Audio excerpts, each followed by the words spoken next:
Somnath Jaiswal, biology का lecturer.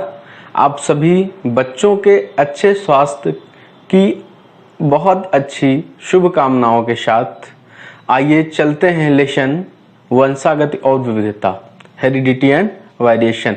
हम इस लेसन की स्टडी कंटिन्यू कर रहे हैं और पूर्व में हम कई टॉपिक्स पर चर्चा कर चुके हैं। ठीक है, तो अब जो हम आपको पढ़ाएंगे यहाँ पर इस लेसन से अगला टॉपिक सिंड्रोम से, ठीक है, वो है ऑटोसोमल एन्यूप्लॉइडी को लेकर के होगा। ठीक है, किसको लेकर के?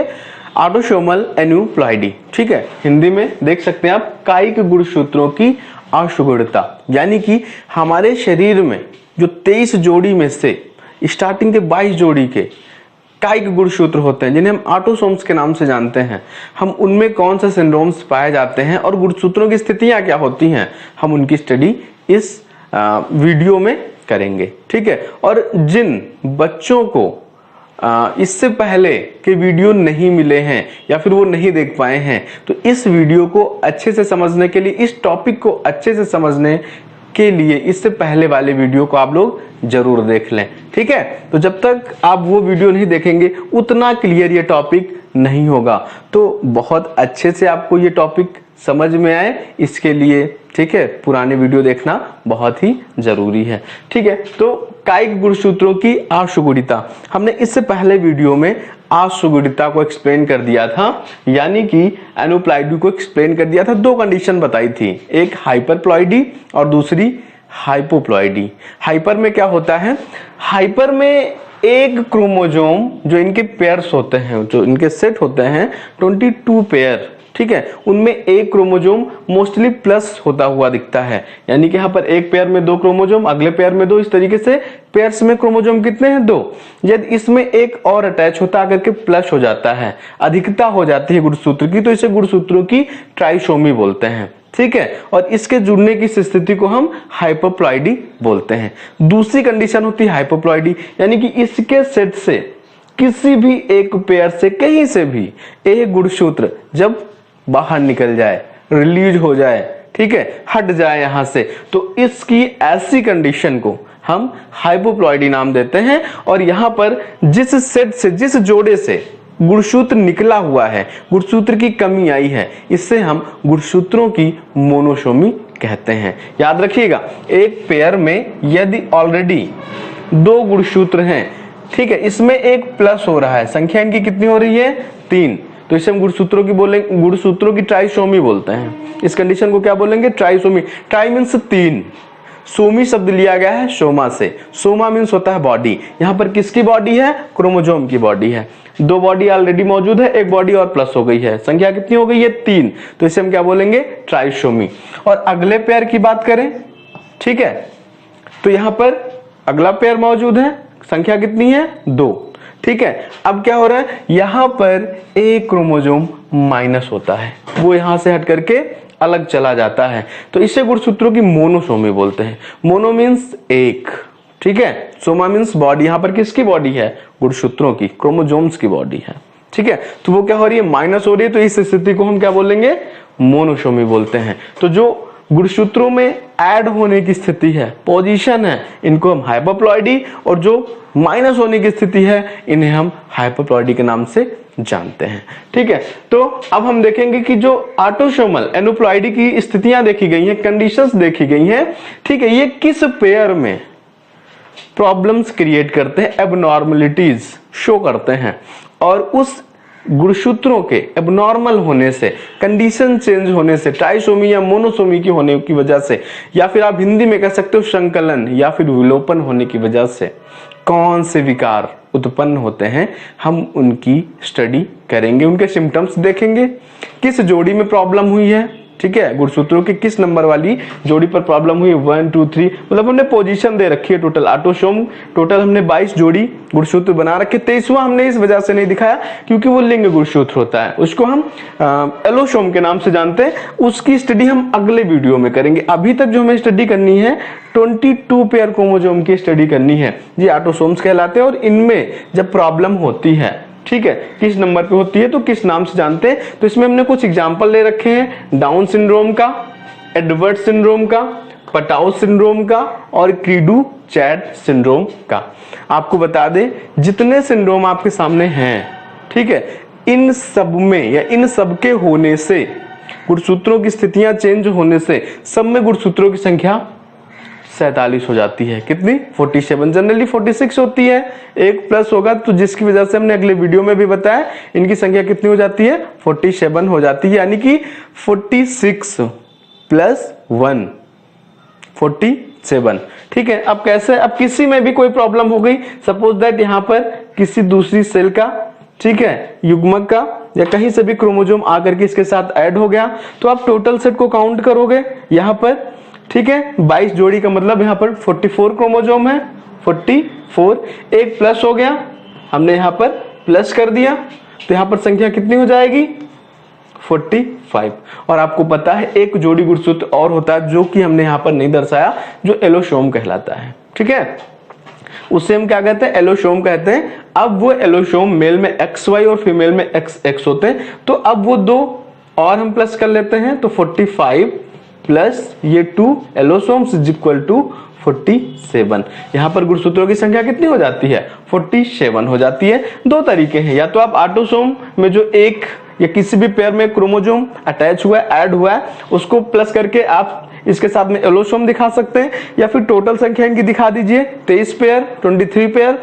तो 23 पेयर का मतलब 46 क्रोमोसोम और एक जो ऐड हुआ है, यहां पर हो सकता है, यहां पर हो सकता है और यहां पर हो सकता है। ठीक है, तो इसको आप क्या बता सकते हो कि इसको ऐड करके आप 46 प्लस 1 करके 47 दिखा सकते हो। तो ये जो अटैच हो रहे हैं एक क्रोमोसोम कहीं पर भी, फिलहाल तुमने यहां पर दिखा रखा है, ठीक है, 7 नंबर वाले सेट पे, ठीक है, इसे हम ट्राइसोमी बोलेंगे। 1 पेयर में 2 क्रोमोसोम मौजूद है, एक प्लस हो गया, संख्या 3 हो गई, इसे हम बोलेंगे ट्राइसोमी। तो जितने भी सिंड्रोम आपके सामने मौजूद हैं, चाहे आपका डाउन सिंड्रोम हो, एडवर्ड सिंड्रोम हो, पटाउ सिंड्रोम हो, क्रीडू चैट सिंड्रोम हो, ये सब ट्राइसोमी को दर्शाते हैं। सब में गुणसूत्र प्लस होता है। अब ये देखना है कि किसमें कौन सा गुणसूत्र कहां पर प्लस होता है, उसकी स्टडी करेंगे। तो सबसे पहले, ठीक है, डाउन सिंड्रोम की, ठीक है, तो लिख देते हैं यहां पर डाउन सिंड्रोम। डाउन सिंड्रोम की जो स्टडी सबसे पहले की थी वो लैंगडन डाउन ने 1866 में की थी। ध्यान दीजिएगा, किसने? लैंगडन डाउन, ठीक है, लैंगडन डाउन ने 1866 में किया था। और इस सिंड्रोम को मंगोलियन इडियोसी के नाम से भी, किस नाम से जानते हैं? मंगोलियन इडियोसी के नाम से जानते हैं। अब ये सिंड्रोम कैसे उत्पन्न हुआ? गुणसूत्र के किस पेयर में, किस नंबर वाले गुणसूत्र के साथ एबनॉर्मेलिटीज देखने को मिली? तो आपको बता दें, चूंकि ट्राइसोमी में आता है, ठीक है, तो 21वीं नंबर वाले ऑटोसोम का जो सेट होता है, 21वीं नंबर पर जो गुणसूत्र होता है, 21वीं का मतलब 1 2 3 4 5 6 7 8 9 10 11 12 13 14 15 16 17 18 19 20 21। तो 21वीं जोड़ी का क्रोमोसोम पेयर जो मौजूद है वो यहाँ पर मौजूद है। तो यहाँ पर गुणसूत्रों की क्या होती है? ट्राइसोमी होती है। 2 के स्थान पर इनकी संख्या कितनी हो जाती है? 3 हो जाती है, क्योंकि इसके साथ एक अतिरिक्त क्रोमोसोम आकर के अटैच हो जाता है। ठीक है, क्या होता है? एक अतिरिक्त क्रोमोसोम आकर के अटैच हो जाता है, जिससे हम डाउन सिंड्रोम के नाम से जानते हैं। तो इसे हम DS लिखे दे रहे हैं। यहाँ पर क्या लिखे दे रहे हैं? DS। यहाँ पर क्या हो गई? गुणसूत्रों की संख्या 3 हो गई, तो ये गुणसूत्रों की क्या हुई? ट्राइसोमी हुई। ठीक है, अब जब ऐसी स्थितियां बनती है, ऐसी एबनॉर्मेलिटीज देखने को मिलती है इनके सेट में, ठीक है, ट्राइसोमी या मोनोसोमी के कारण, जनरली ट्राइसोमी की स्टडी कर रहे हैं। ठीक है, तो क्या होता है? जब 23 पेयर वाले क्रोमोसोम पर एक अटैच होता है तो ट्राइसोमी कहलाता है और क्रिएट होता है डाउन सिंड्रोम। ठीक है, अब जिन बच्चों को डाउन सिंड्रोम्स होते हैं वो बहुत ज्यादा अगर जीवित रहते हैं तो करीब 12 से 14 वर्ष की आयु तक जीवित रहते हैं, उसके बाद इनकी मृत्यु हो जाती है। और करीब आज की डेट में भी जो बच्चों की संख्या होती है करीब 700। कितने बच्चे? संख्या में बच्चे 700। तो 700 बच्चों में से एक बच्चा इस सिंड्रोम से ग्रसित जरूर होता है। ठीक है, किस सिंड्रोम से? डाउन सिंड्रोम से ग्रसित होता है। अब सिम्टम्स आप कैसे जानेंगे कि उस बच्चे को डाउन सिंड्रोम है? तो जब आप उसकी जीभ देखेंगे तो उसकी जीभ मोटी होगी। मस्तिष्क ऐसे बच्चे का अल्प विकसित होता है, कद छोटा होता है, ठीक है, मंद बुद्धि होता है। तो इसके अलावा अगर हम उसके पूरी वेशभूषा की बात करें, ठीक है, उसकी बॉडी गेस्चर की बात करें तो बिल्कुल एज इट इज, मतलब सेम मंगोलों के समान देखने को मिलता है। आईब्रोज जो होती हैं ऊपर की तरफ चढ़ी हुई होती हैं, मुख्यतः आंखें भी छोटी होती हैं, ठीक है। तो इसमें क्या होता है कि इस तरीके से बच्चे में सिम्टम्स देखने को मिलते हैं। तो किसमें होता है? गुणसूत्र की 21वीं जोड़ी में ट्राइसोमी के कारण होता है, ठीक है। इसे हम डाउन सिंड्रोम बोलते हैं और इसका दूसरा नाम क्या है? मंगोलियन इडियोसी के नाम से जानते हैं, या फिर मंगोलियन जड़ता भी कहते हैं इसे, ठीक है। क्या कहते हैं? मंगोलियन जड़ता। तो आपका डाउन सिंड्रोम इस तरीके से कंप्लीट होता है, ठीक है। अब अगला आपका सिंड्रोम है सेकंड नंबर पे, वो होता है एडवर्ड सिंड्रोम। कौन सा? एडवर्ड्स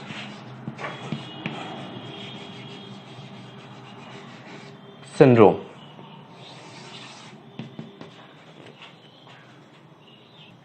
तो अब हम समझेंगे एडवर्ड सिंड्रोम के बारे में।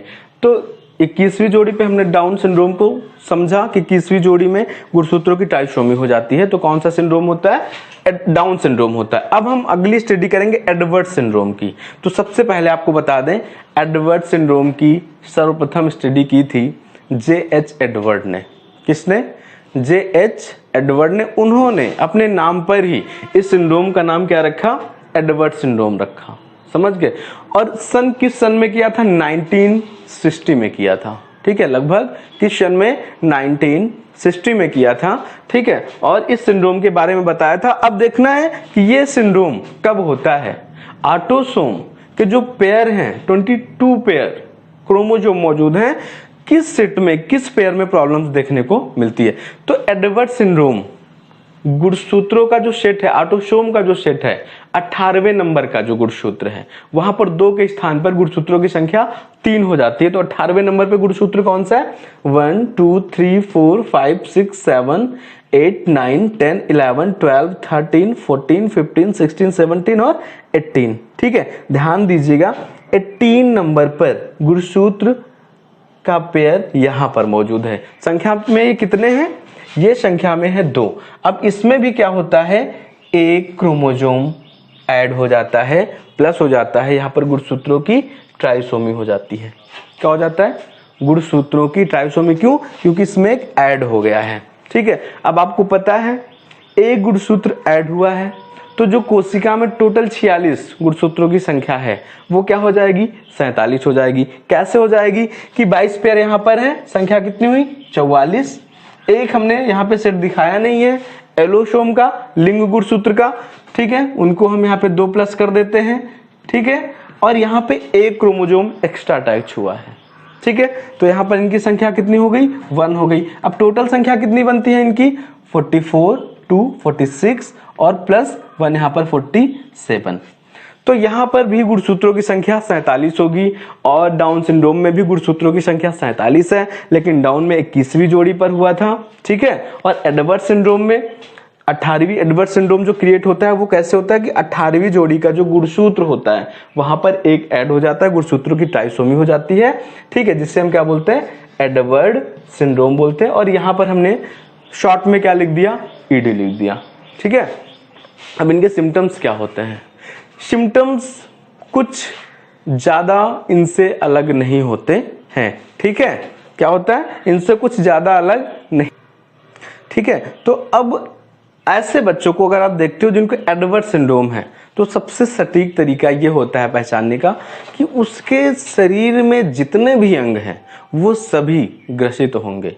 इसके अलावा अंग कह लो या फिर अंग तंत्र कह लो, जितने भी तंत्र हैं शरीर में वो सभी कैसे होंगे? विकार ग्रस्त होंगे, विकार सहित होंगे, यानी कि उनको क्या होगा, कोई ना कोई विकार होगा। और ऐसे बच्चे बहुत अधिक समय तक जीवित भी नहीं रह पाते, ठीक है। बहुत ज्यादा जीवित रहते हैं तो 6 माह तक, समझ गए, कितने माह तक, 6 माह तक जीवित रहते हैं। और उसके उपरांत या उसके आसपास ही ऐसे बच्चों की मृत्यु हो जाती है जिनको एडवर्ड सिंड्रोम है। और इनकी संख्या जो होती है करीब, जो नवजात शिशु होते हैं 8000 बच्चों में से, ठीक है, कितने बच्चों में से, 8000 बच्चों में से एक बच्चा इस सिंड्रोम से ग्रसित होता है, ठीक है। तो बस 6 माह तक जीवित रहते हैं और 6 माह के आसपास ही ऐसे बच्चों की मृत्यु हो जाती है। और ये किसके कारण, ये भी ट्राइसोमी के कारण। और 18वीं जोड़ी में जो गुणसूत्र हैं 2 हैं, 2 के स्थान पर इनकी संख्या 3 हो जाती है और टोटल 47। अब अगला जो सिंड्रोम है एडवर्ड सिंड्रोम के बाद, वो है पटाउ सिंड्रोम। पटाउज सिंड्रोम।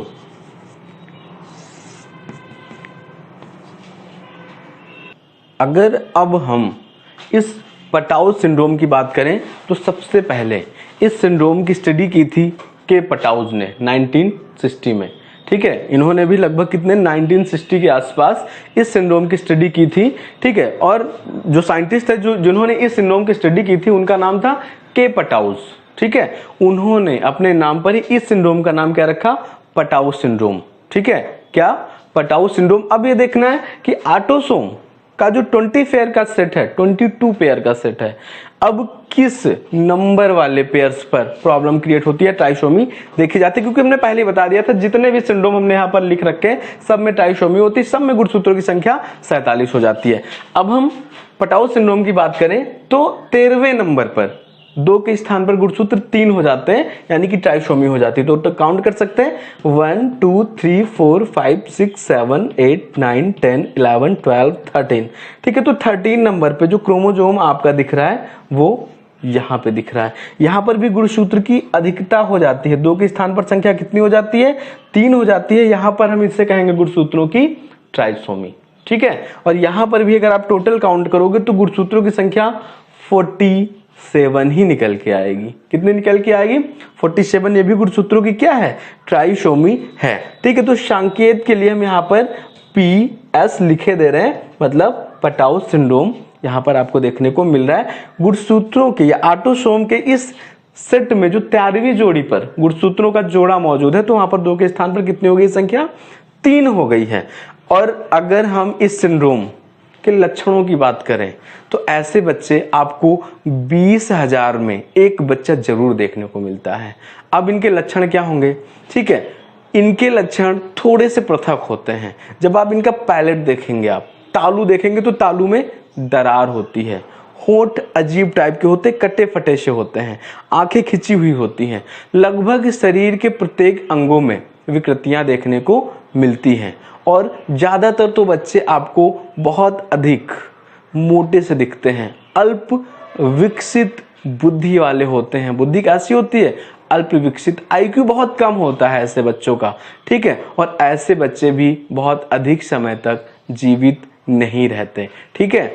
अगर उपचार सही से हो गया तो उपचार के बिहाफ पर, ट्रीटमेंट के बिहाफ पर उनकी काल अवधि बढ़ाई जा सकती है, ठीक है। लेकिन वो बहुत अधिक तक जीवित नहीं रह पाते, सरवाइव नहीं कर पाते, ठीक है।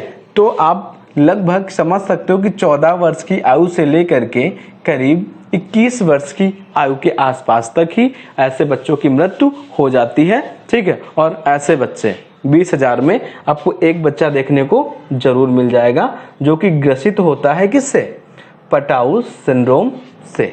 तो आपके 3 सिंड्रोम इस तरीके से कवर हो गए। और जो ट्राइसोमी के कारण आपका अगला सिंड्रोम होता है वो होता है क्री डू चैट सिंड्रोम। कौन सा सिंड्रोम, क्री डू चैट सिंड्रोम। इसे आप बिल्ली की म्याऊ वाले सिंड्रोम के नाम से भी जानते हैं। तो अब हम स्टडी करेंगे जो हाइपरप्लॉइडी में ट्राइसोमी के कारण होने वाला सिंड्रोम है, क्री डू चैट सिंड्रोम। ठीक है।